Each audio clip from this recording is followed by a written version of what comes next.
Graça e paz, em nome de Jesus. Amém, irmãos? Abram comigo, por favor, em Hebreus capítulo 8. Estamos dando continuidade aqui ao estudo na carta aos Hebreus. E hoje nós iremos meditar e estudar todo o capítulo 8 de Hebreus. Amém? Amém. Diz assim, versículo 1: o ponto principal do que estamos dizendo é este: temos um sumo sacerdote que se assentou à direita do trono da majestade no céu, ministro do santuário e do verdadeiro tabernáculo que o Senhor ergueu e não homem. Pois todo sumo sacerdote é constituído para apresentar ofertas e sacrifícios. Por isso, era necessário que este sumo sacerdote também tivesse alguma coisa a oferecer.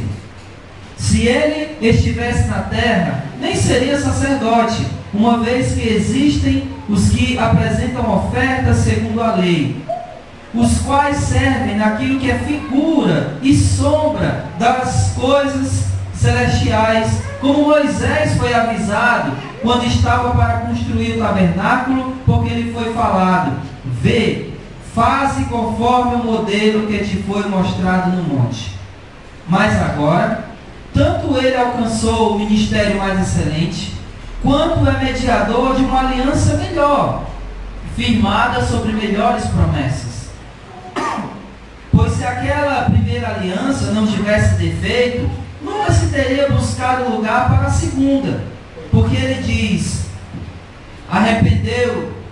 repreendeu-os, porque ele diz, repreendendo-os: dias virão, diz o Senhor, em que estabelecerei com a casa de Israel e com a casa de Judá uma nova aliança, não segundo a aliança que fiz com seus pais no dia em que os tomei pela mão para tirá-los da terra do Egito, pois não permaneceram naquela minha aliança, e eu não atentei para eles, diz o Senhor. Esta é a aliança que farei com a casa de Israel. Depois daqueles dias, diz o Senhor, porei as minhas leis na sua mente e as escreverei em seu coração. Eu lhes serei Deus e eles serão meu povo. Ninguém terá de ensinar ao próximo, nem a seu irmão, dizendo: conhece ao Senhor, porque todos me conhecerão, desde o menor até o maior deles. Pois serei misericordioso para com suas obras más, e não me lembrarei mais de seus pecados. Ao dizer que esta aliança é nova, ele tornou antiquada a primeira. E o que se torna antiquado e envelhece está perto de desaparecer. Vamos orar. Senhor nosso Deus e Pai, graças nós te damos, Senhor, pelas tuas misericórdias, pelo teu Filho Jesus, que nos perdoou, que nos lavou, que nos remiu ao morrer na cruz do Calvário. Nós te pedimos, ó Deus, pela tua misericórdia, que o Senhor nos faça entender a tua palavra, que o Senhor, pelo teu Santo Espírito, venha sobre nós com a tua iluminação, a iluminação trazida pelo teu Espírito, para que verdadeiramente possamos compreender a tua palavra, entender a tua palavra, entender o que ela verdadeiramente tem a nos ensinar e a nos dizer. Então, abre o nosso entendimento e o nosso coração, para ambos estarem receptivos para a tua palavra. Que a tua palavra, ao ser lançada aos nossos corações, ao entrar pelos nossos ouvidos, ela não encontre nenhuma resistência por parte de nós. Pelo contrário, que ela encontre um bom terreno, que ela encontre um bom solo, e assim, Senhor, ela venha ser frutífera em cada um de nós. Que através da tua palavra nós possamos apresentar ao Senhor frutos do nosso arrependimento, da nossa vida velha, da nossa vida antiga. E tudo isso só será possível, Senhor, se a Tua palavra penetrar em nosso coração, se a Tua palavra achar um solo fértil do nosso coração. Faz assim, Pai, em nome de Jesus. Essa é a nossa oração essa noite. E desde já nós queremos te agradecer, hoje e para todos sempre. Amém, Senhor. Amém? Amém. Eu queria fazer uma breve recapitulação, mas não lá do início do livro. Eu queria fazer uma breve recapitulação a partir do capítulo 5, melhor, a partir do final do capítulo 4. Porque lá no capítulo 4, vá lá comigo, por favor. No versículo 14, o autor da carta aos Hebreus, ele inicia aqui uma linha de pensamento. Aqui no versículo 14. Acompanhe aí, por favor. Ele diz assim, ó: portanto, tendo um grande o quê? Um grande o quê? Sumo sacerdote. Então, a partir de aqui, a partir desse ponto, o autor da carta aos Hebreus, ele inicia essa linha de pensamento falando a respeito do sumo sacerdote. Só que ele continua esse assunto entrando no capítulo 5 e vai até o versículo 11. No versículo 11, ele dá uma espécie de pausa e abre um parêntese. Ele diz assim, versículo 11 do capítulo 5, acompanhe comigo, por favor. Ele diz: sobre isso o quê? O assunto do sumo sacerdote, da ordem de Melquisedeque. Versículo 11: sobre isso temos muitas coisas que dizer, embora difíceis de explicar, pois vos tornastes lentos ou tardios para ouvir. Então ele vem falando lá no versículo 14 do capítulo 4 sobre o sumo sacerdote Jesus, que era da ordem de Melquisedeque. Só que quando chega no versículo 11 do capítulo 5, ele dá uma pausa e abre um parêntese. E começa a fazer uma série de exortações contra eles. Eles eram lentos para aprender, eles deveriam ser já maduros na fé, mas ainda estavam tomando leite espiritual. E eles adentram o capítulo 6 e ele vai falando essa série de exortações até o final do capítulo 6. Quando ele, no versículo 20, olha aí por favor, no capítulo 6, ele diz: onde Jesus entrou por nós como precursor, tornando-se sumo sacerdote para sempre, segundo a ordem de Melquisedeque. Então aqui ele retoma aquele raciocínio que ele tinha dado uma pausa lá no capítulo 5, versículo 11. E no capítulo 7, ele retoma com certeza esse raciocínio de Jesus como sumo sacerdote, segundo a ordem de Melquisedeque, não segundo a linhagem de Levi, porque todos os sacerdotes eram levitas, mas Jesus não era da tribo de Levi. Jesus era de que tribo? Judá. Então ele está falando, olha, Jesus era sumo sacerdote, mas ele não era da ordem dos levitas, ele era da ordem de Melquisedeque. Por isso ele era da tribo de Judá e não da tribo de Levi. E aí ele vai explicar isso durante todo o capítulo 7. Chegando no capítulo 8, que é o capítulo que nós vamos estudar e falar um pouco aqui essa noite, ele vai dizer uma coisa interessante já no versículo 1. E aí eu vou pedir para um irmão ler o versículo 1 para nós, por favor. Ora, a suma do que temos dito é que temos um sumo sacerdote tal que está assentado nos céus, à destra do trono da majestade. Alguém tem a revista e atualizada? Ora, o essencial das coisas que temos dito é que possuímos tal sumo sacerdote que se assentou à destra do trono da majestade dos céus. Pronto. Preste atenção que na tradução que o Wagner leu, ele disse: a suma é essa. E o que é suma? Resumo. A suma é essa. O resumo de tudo que nós estamos falando até agora sobre o sumo sacerdote é esse. Ou o ponto principal, não é isso que está dizendo aí? O ponto principal é esse. É assim que está escrito aí? O essencial. O ponto principal é aqui na Almeida século 21. Então o ponto principal do que estamos dizendo é este. Temos um sumo sacerdote que se assentou à direita do trono da majestade no céu. Por que ele está dando essa ênfase? Por que ele está dizendo que o resumo de tudo que ele está falando, que Jesus é um sumo sacerdote, não da tribo de Levi, mas segundo a ordem de Melquisedeque? Por que a suma é essa? Por que esse é o ponto principal?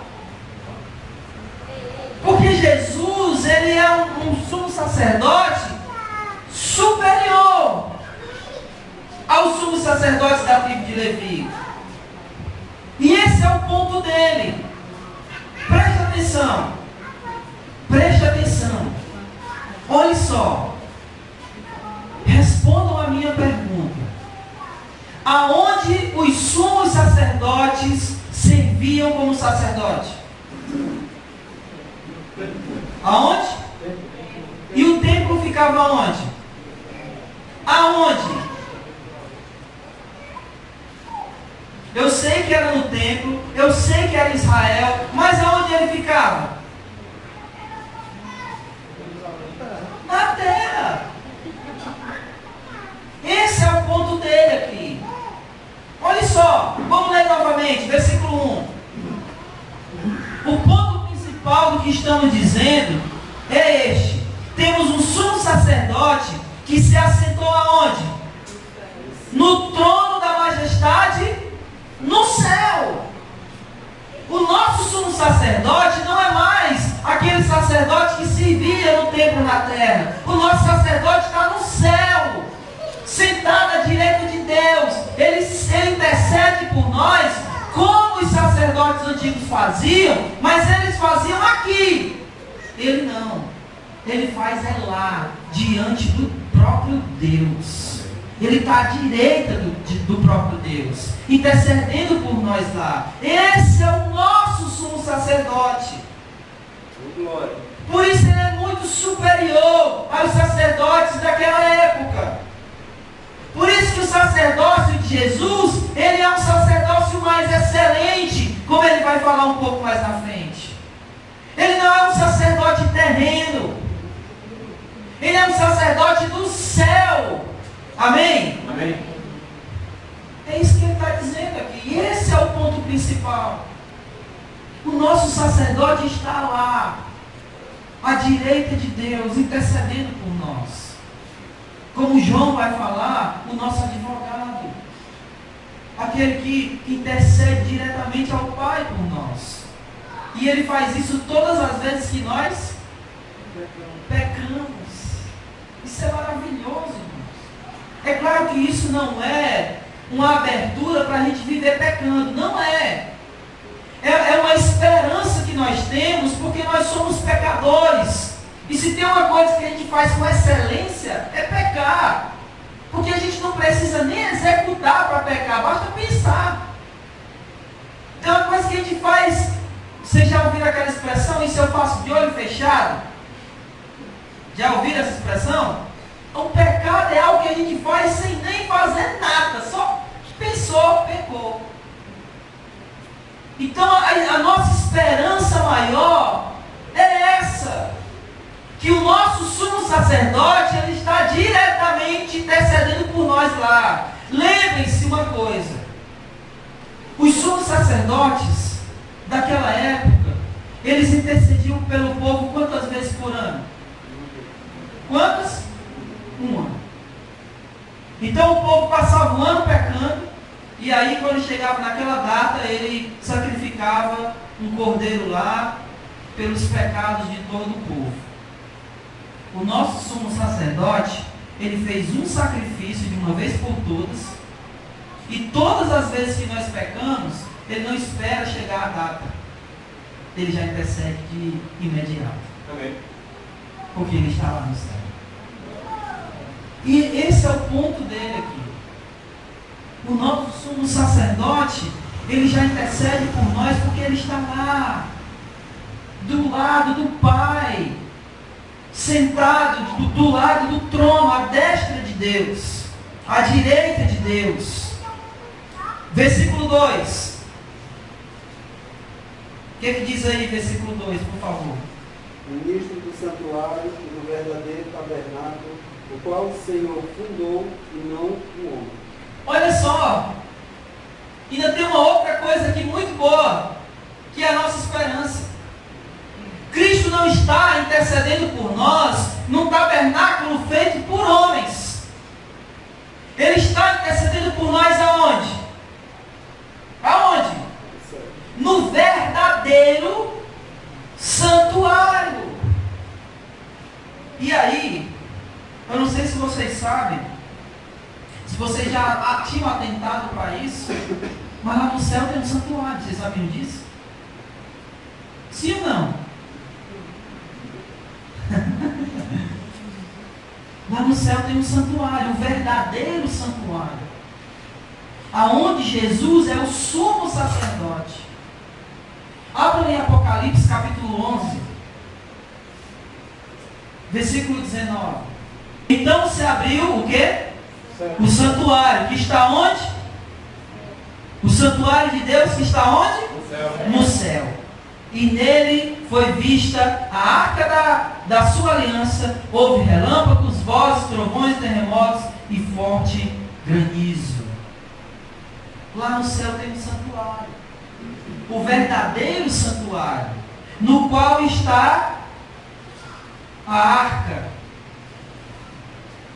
E eu acredito que algumas pessoas que andam por aí exibindo arcas devem ter ido buscar lá, né?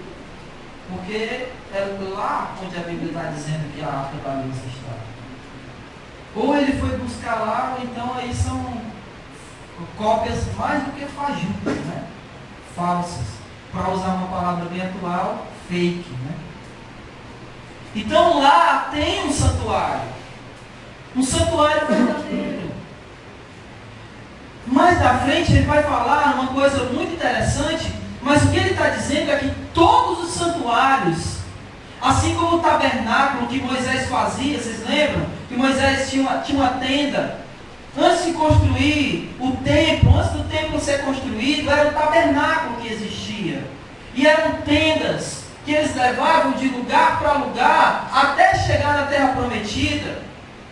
Então esse tabernáculo era uma cópia do verdadeiro tabernáculo no céu. O santuário, o templo, era uma cópia do verdadeiro santuário que está lá. Então Jesus, ele não apenas é o sumo sacerdote, mas ele é o sumo sacerdote que está servindo no verdadeiro, não nas cópias, mas no verdadeiro santuário. Amém? Por isso o sacerdócio dele é superior, é mais excelente. Porque além dele fazer um serviço no verdadeiro santuário, esse santuário é lá, com o Pai. Por isso o sacerdócio dele é mais excelente do que o sacerdócio dos levitas. Versículo 3. Alguém lê, por favor.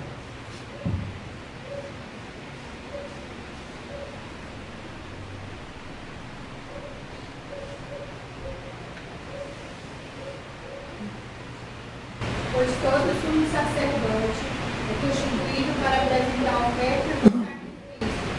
Por isso é necessário que este sumo sacerdote também tivesse alguma coisa a oferecer. Exato. Quando o sumo sacerdote ele entrava no Santo dos Santos, ele tinha que levar uma oferta pelos pecados, uma oferta de expiação.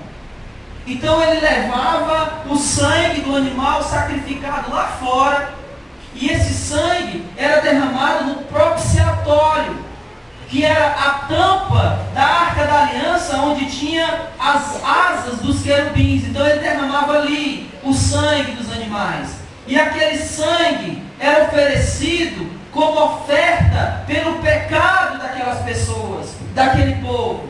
Então Jesus, como sumo sacerdote, ele não podia se chegar a Deus sem oferecer um sacrifício. Ele tinha que oferecer um sacrifício, senão ele não era o sumo sacerdote. Mas ele não era apenas o sumo sacerdote, ele era o sacerdote e o próprio sacrifício. E pelo sangue dele derramado na cruz, foi expiado os nossos pecados. Nós tivemos a propiciação, o perdão dos nossos pecados. Nós tivemos a expiação. Você já ouviu essa palavra? Expiação dos nossos pecados. Nós fomos lavados pelo sangue do Cordeiro. Ele, como sumo sacerdote, precisava se apresentar como sacrifício. Então ele se apresentou como sendo o próprio sacrifício. Versículo 4. Se ele estivesse na terra, não seria sacerdote, pois existem sacerdotes que apresentam as ofertas de acordo com a lei de Moisés. Se ele estivesse aqui, de fato, ele nem seria um sacerdote, porque ele era de uma outra tribo. Ele era da tribo de Judá e não da tribo de Levi. E da tribo de Levi já tem quem ofereça a oferta segundo a lei de Moisés. Notem que o ponto dele aqui é mostrar que o sacerdócio de Jesus é maior, é mais importante, é superior ao sacerdócio levítico. Versículo 5. Os quais quem? Esses sacerdotes, segundo a lei de Moisés, os quais servem naquilo que é figura e sombra das coisas celestiais, como Moisés foi avisado quando estava para construir o tabernáculo, porque ele foi falado: vê, faze conforme o modelo que te foi mostrado no monte. E aí deixa eu falar uma coisa aqui. É importante nós lembrarmos o motivo pelo qual o autor está escrevendo essa carta. Eram irmãos judeus, hebreus, que haviam se convertido ao cristianismo, mas por causa da perseguição, eles estavam pensando em abandonar a fé e voltar à prática das religiões judaicas. E o que ele está dizendo aqui, dos versículos 4 e 5, principalmente do 5, é que tudo que estava na religião judaica, o tabernáculo, a arca da aliança, os sacrifícios de animais, tudo que fazia parte do ritual do culto judaico, era um modelo daquilo que ia acontecer, daquilo que ia vir. Era sombra daquilo que verdadeiramente ia aparecer. Então, se eles voltassem atrás para a religião judaica, eles estavam voltando atrás não para a realidade, mas para o modelo. Não para a realidade, mas para a sombra daquilo que era a realidade. Eu já usei esse exemplo várias vezes, mas vale a pena dizer de novo. Se você está encostado numa parede e vem uma pessoa contra você e ela vem contra a luz, antes da pessoa chegar, o que é que vem primeiro? A sombra. E você vai estar olhando para quem? Para a sombra. Mas a partir do momento que a pessoa chega, você não mais olha para a sombra. Você olha para quem? Para a pessoa. Então as coisas do Antigo Testamento eram sombras daquele que haveria de vir, que era Jesus. Uma vez que Jesus veio, não faz mais sentido ficar olhando para as sombras. Não faz mais sentido ficar olhando para os modelos, porque a realidade já chegou. E a realidade é Jesus. Ele é o sumo sacerdote. Então não faz mais sentido ficar levando sacrifício para os sacerdotes oferecerem. Não faz mais sentido voltar a nenhuma das práticas judaicas. Não faz. Porque a realidade que é Jesus, que é o nosso sumo sacerdote, que está à destra de Deus lá no céu, servindo no santuário verdadeiro, tudo isso é a realidade que já veio, que já chegou, que já existe. E é essa realidade que nós temos que viver. Que ele estava dizendo que aqueles irmãos tinham que viver. E não os modelos. E não as sombras. Ele cita aqui um episódio, porque quando Moisés ele foi construir o tabernáculo, ele teve uma visão do verdadeiro tabernáculo. Foi mostrado para ele o tabernáculo no céu. Porque eu mostrei para vocês aqui, Apocalipse 11, onde falava do tabernáculo, mas não é, ou melhor, do santuário no céu, mas não é o único lugar que fala do santuário no céu. Isaías também fala desse santuário no céu. Outras passagens também falam desse santuário no céu. Então Moisés ele teve essa visão. E ele construiu o tabernáculo tal qual o modelo que ele havia visto. Que era o verdadeiro. Então o tabernáculo foi construído de acordo com a visão que Moisés teve do verdadeiro santuário. Amém? Amém.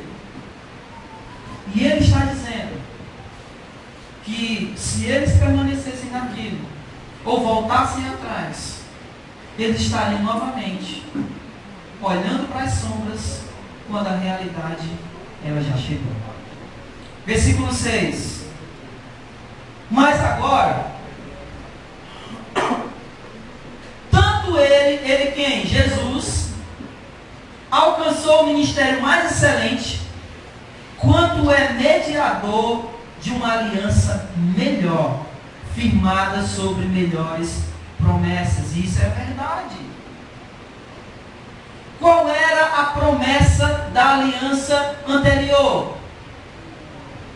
Qual era? O que Deus prometeu a Abraão? O que Deus prometeu a Abraão? Gênesis 12. Vai para uma terra que eu te mostrarei. O que Deus prometeu a Abraão? Vai para uma terra. O que Deus prometeu a Abraão? Uma terra. Que dificuldade. Então a promessa de Deus para Abraão era que ele ia para uma terra. Por isso que se chama terra prometida. Porque foi a terra que Deus prometeu a Abraão. Canaã. Então a aliança de Deus com Abraão, a promessa que essa aliança garantia, era a promessa da terra prometida. Mas nós estamos agora sobre uma nova aliança. E a promessa dessa nova aliança também é uma terra. Mas que terra? O que a Bíblia chama de Canaã celestial. Por isso ele está dizendo que nós estamos numa aliança firmada sobre melhores promessas. Porque a promessa da antiga aliança era uma promessa de uma terra, mas uma terra aqui. E a promessa que é feita para a nova aliança é uma Canaã, mas uma Canaã celestial. Que não se corrompe, que não se acaba, que é para sempre. Amém? Amém. Por isso essa promessa é melhor. Versículo 7. Pois, se a primeira aliança tivesse sido perfeita, não seria necessária uma nova aliança. O que ele está querendo dizer não era que a aliança tinha defeitos, porque a aliança de Deus não tinha defeitos. O que ele estava querendo dizer é que, por mais que essa aliança ela fosse perfeita, por mais que essa aliança que Deus havia feito, ela não tinha defeitos, mas a imperfeição não estava na aliança, mas estava naqueles com quem Deus havia feito a aliança. E Deus fez a aliança com quem? Com o povo judeu, com o povo de Israel. Por isso essa aliança ela não era perfeita. Só que a segunda aliança ela foi feita com quem?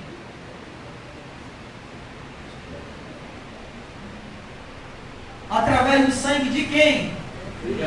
De Jesus. Então essa aliança ela é muito melhor, porque a antiga aliança era baseada em sangue de animais. A nova aliança é baseada no sangue do Cordeiro, mas do Cordeiro que é filho de Deus. Então essa aliança ela é muito superior. Porque enquanto a primeira estava firmada nesses derramamentos de sangue de animais, a segunda aliança, a nova aliança, está baseada no sangue derramado de Jesus na cruz do Calvário. Sangue, o qual Pedro vai dizer que é um sangue sem mácula, um sangue puro, sem pecado, sem mancha nenhuma, o sangue precioso do nosso Senhor Jesus. E ele vai dizer, agora, a partir do versículo 8 até o versículo 12, ele vai citar uma profecia que está lá em Jeremias capítulo 31, dos versículos 31 a 34. Então ele vai citar aqui uma profecia. Porque, como eu disse, essa antiga aliança ela tinha esse defeito por causa do povo. Olha o que ele começa dizendo no versículo 8. Porque ele diz, repreendendo-os, dias virão, diz o Senhor, em que estabelecerei com a casa de Israel e com a casa de Judá uma nova aliança. Não segundo a aliança que fiz com seus pais, no dia em que os tomei pela mão para tirá-los da terra do Egito. Pois o quê? Eles não fizeram o quê? Eles não permaneceram. Eles não permaneceram naquela minha aliança, e eu não atentei para eles, diz o Senhor. Deus havia prometido algumas coisas àquele povo. Deus disse para ele, olha, eu vou cuidar de vocês, eu vou proteger vocês, eu vou abençoar vocês, eu vou livrar vocês dos seus inimigos e vou mandar um Messias para vocês. Deus cumpriu tudo isso? Sim ou não? Sim. E qual era a parte do povo? A parte do povo era cumprir as leis civis, cumprir as leis religiosas, cumprir a lei moral. Entre outras palavras, a parte do povo era obedecer a Deus. Eles nem cumpriam as leis civis totalmente, nem cumpriam as leis religiosas e nem cumpriam as leis morais. Então, em outras palavras, eles não obedeceram. E como a aliança de Deus com eles consistia em obediência, lembra o que Deus disse? Se vocês me obedecerem, vocês terão vida. Se vocês me desobedecerem, vocês terão morte. Então a aliança antiga consistia numa obediência, não que a nova não consista, mas a antiga consistia na obediência do povo. A nova consiste na obediência de Jesus. Vocês entendem isso? Porque se depender da nossa obediência a Deus, nós vamos fazer que nem o povo da antiga aliança. Nós vamos desobedecer. Por isso a nova aliança está firmada não na nossa obediência, mas na obediência de Jesus a Deus. E as Escrituras nos dizem que ele foi fiel. E ele foi fiel até a morte. Vocês estão entendendo o que eu estou dizendo? Então Deus tinha feito a parte dele, mas o povo não fez a parte dele. Por isso essa antiga aliança, ela precisava de uma nova, não baseada na obediência do povo, mas na obediência daquele que era o único capaz de obedecer todos os mandamentos de Deus. E ele cumpriu toda a lei. Lembra do que ele disse? Está consumado, está cumprido. Tudo a respeito dele, escrito na lei e nos profetas, ele cumpriu. É por isso que ele fala: eu não vim revogar a lei, eu vim cumpri-la. E ele era o único que era capaz disso. E se ele não fosse capaz de cumprir a lei, ele não serviria para a cruz.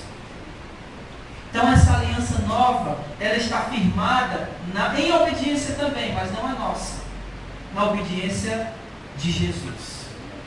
E nós buscamos sim ser obedientes a Deus, mas sabendo que a gente vai pecar uma hora ou outra.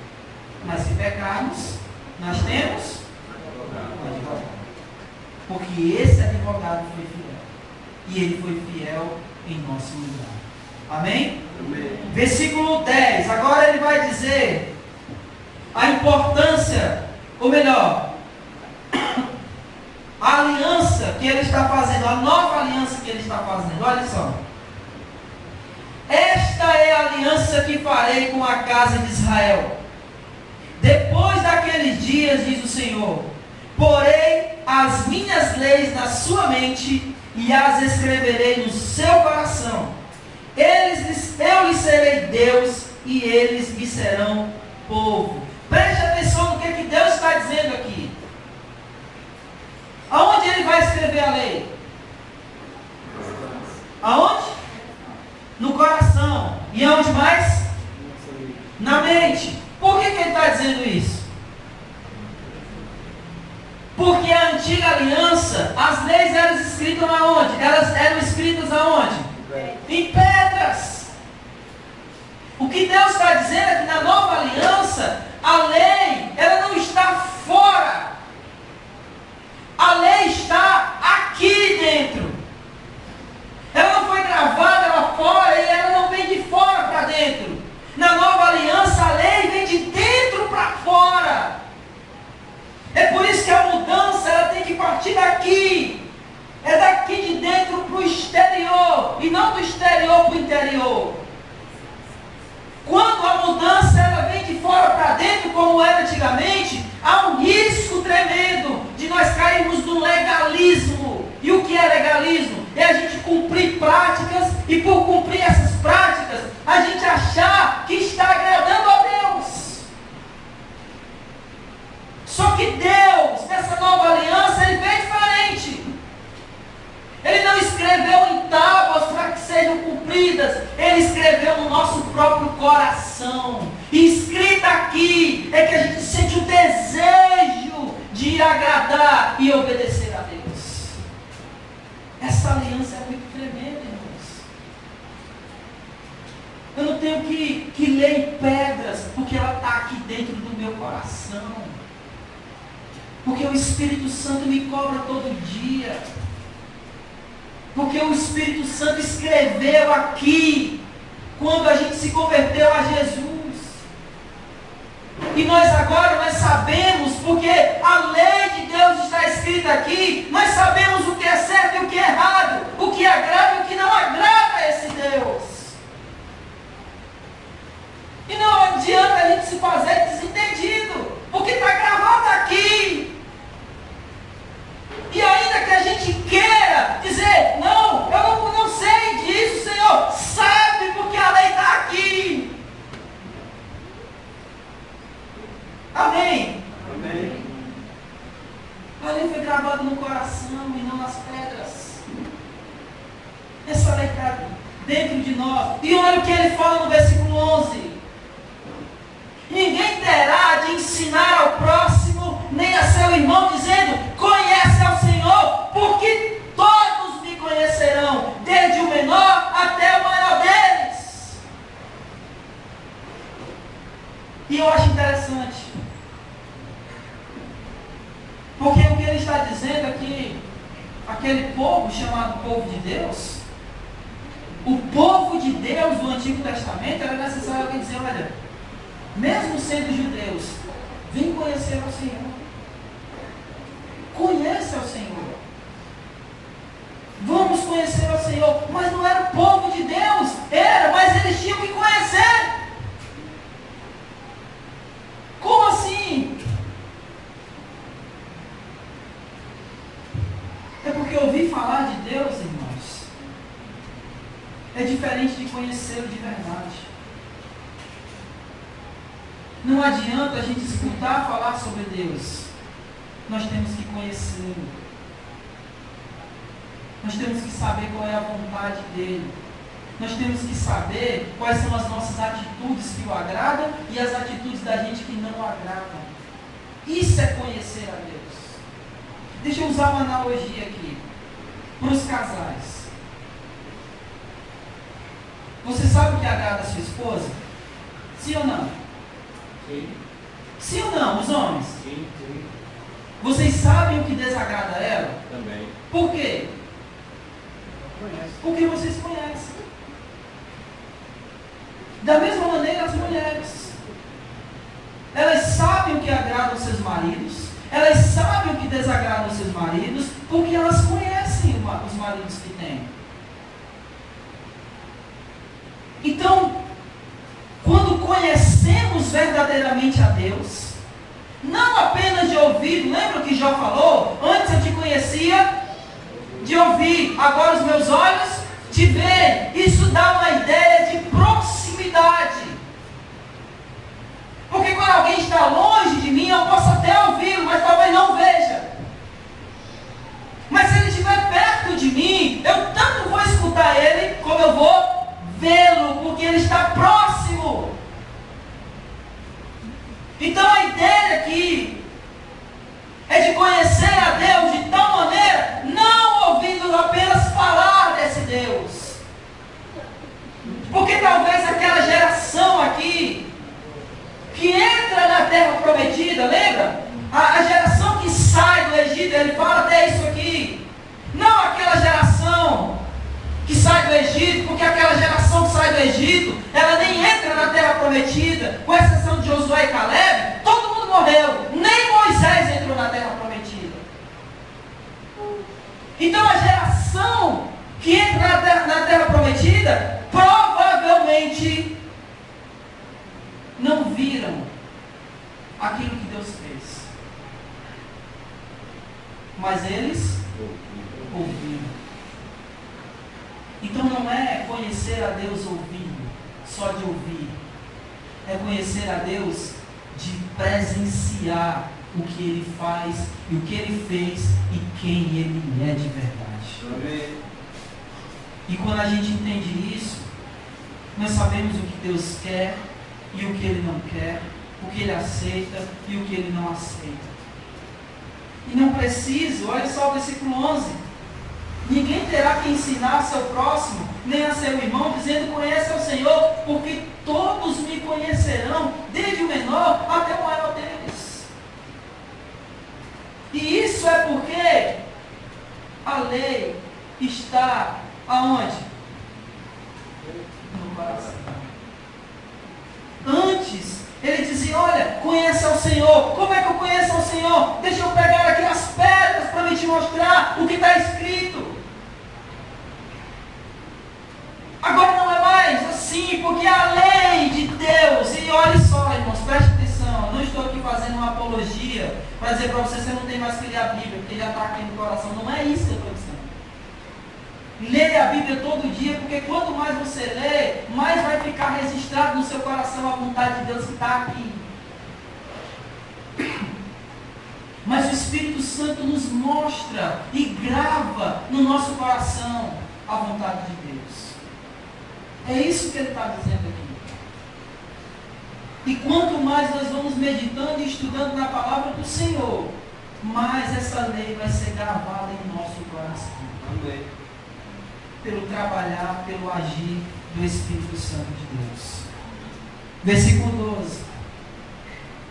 Pois serei misericordioso para com suas más obras, e não me lembrarei mais dos seus pecados. E aí ele encerra a profecia de Jeremias capítulo 31. Então ele está dizendo, olha, vai chegar esse dia, ele está citando essa profecia como sendo uma profecia cumprida. E cumprida em quem? Em Jesus. E ele encerra no versículo 13 dizendo, ao dizer que esta aliança é nova, ele tornou antiquada a primeira. E o que se torna antiquado e envelhece está perto de desaparecer. E aí, ele poderia perguntar, essa antiga aliança está quase desaparecendo e vocês estão querendo voltar para ela? Para aquilo que é sombra? Para aquilo que é apenas um molde do que é verdadeiro, do que é real, do que é eterno? Essa aliança já passou. E nós estamos vivendo sobre uma nova aliança. Aliança baseada no sangue de Jesus, baseada na obediência de Jesus com relação a Deus. E a aliança essa que Deus escreveu a sua lei, não mais em tábuas de pedra, não mais em pedras, não mais em tábuas, mas no coração. Amém? Amém? Amém? Amém. Eu queria apenas ressaltar isso aqui do versículo 11 como uma lição para nós de tudo que a gente ouviu essa noite. Que nós verdadeiramente, irmãos, verdadeiramente, essa é a minha oração essa noite, que nós conheçamos a Deus de verdade. Não apenas de ouvir, mas conhecer, de saber quem Ele é, saber o que Ele fez, saber o que Ele vai fazer, o que Ele é capaz de fazer. E não servirmos a Deus pelo que Ele pode fazer, porque sabemos que é muita coisa, mas o servirmos pelo que Ele é de verdade. Deixa eu usar mais uma vez a analogia do casamento. Você está casado com seu marido pelo que ele pode fazer por você? Você está casado com a sua esposa pelo que ela pode fazer por você? Ou vocês estão casados pelo que ele é, pelo que ela é? Essa é a nossa união com Deus através de Jesus. Nós estamos servindo a esse Deus pelo que Ele é e não pelo que Ele pode fazer por nós. Ele pode fazer muita coisa? Amém? Amém? Pode, mas não é por isso. Não é por isso que nós o servimos. Eu acho que eu já usei essa ilustração aqui, mas eu vou usar de novo. Se a minha esposa, eu chegasse para ela e dissesse, por que você casou comigo? E ela dissesse, sabe, porque você tem dinheiro, que seria mentira. Aí eu, por que mais? Não, porque você tem uma casa, porque você tem carro, porque você me dá uma vida confortável, porque você me dá tudo que eu quero. Se ela desse essa resposta para mim, o que você diria da minha esposa? Seja sincero. Ela seria o quê? Seria o quê? Interesseiro. Seria verdade, sim ou não? Sim. Agora preste atenção. Jesus é o noivo, nós somos a noiva. E se nós estamos com Ele apenas pelo que Ele pode nos dar, o que nós somos? Interesseiros. Então, nós não temos que estar com o nosso Senhor pelo que Ele pode nos dar, mas pelo que Ele é de verdade. E para isso, nós precisamos conhecer. Amém? Amém. Que Deus nos abençoe. Fiquemos de pé.